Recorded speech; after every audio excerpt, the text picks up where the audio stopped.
po jako akawuwo.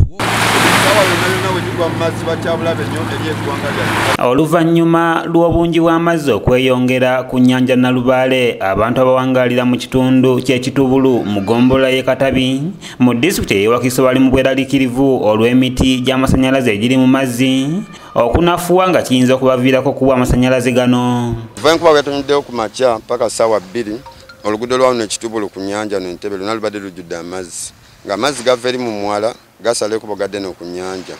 Ekyo kyakoleddwa paka ssaawa 4 amazzi nga gakendera kuva ku luguudo nga kati gakyali ku luguudo.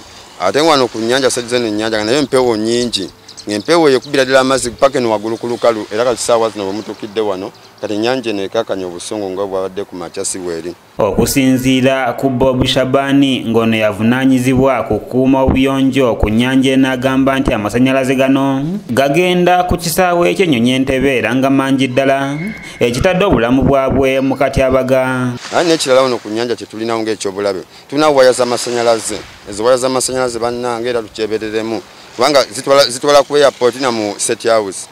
Masannyalaze gaba ga maanyi nnyo ago. Ono asabye bekikwatako okuvaayo okubayamba mu buzibu buno. Ezo miti giri mu nnyanja tubali tusaba bekikwatako batuyambe bakikoleko bunambiro nga tulina kufuna ki obuzibu kw'egyo miti gy'amasannyalaze nga bwe bagamba nti mune twali tukitegedde twali tetunakimanyize. Bob Shabani mbakonfaminze nti emiti gy'amasannyalaze giri mu nnyanja zigenda kugwa mu mazzi amazzi gabeerenga gatta abantu. Shabani ategeeza nti bafuba okusaawa obukutiya omuli omusenyu okutangira amazzi okujja mu luguudo wamu n'okutangira abantu abakozesa ebigere okugwa mu nnyanja. Tutandise okuteeka obukutiya muli tuteekamu obukutiya guli omusenyu ne tubupakirawo ne tubuteeka amazzi we gakoma ne tupangawo ensaawa 10 kuva wansi paka waggulu ne gaba nga gakwata level eya lukalu. Eno ku lukalu abantu we bayita era kyeki kyetandise okukolako kati. Obukutiya obwo mulimu material ki? Mulimu omusenyu Lexan.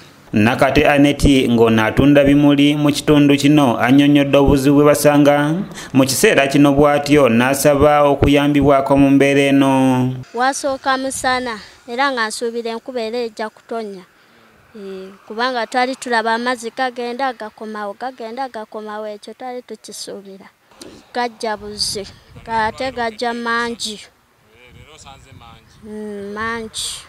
Kanyike Kevin yakusakidde eggulire lino okulwa ABS Television. Buli muntu yenajja mu Uganda muno wano wasooka okutunuulira wasooka okulaba naye kyanakumyo nga totunuliddewo nga tolabyewo nga tewakyafu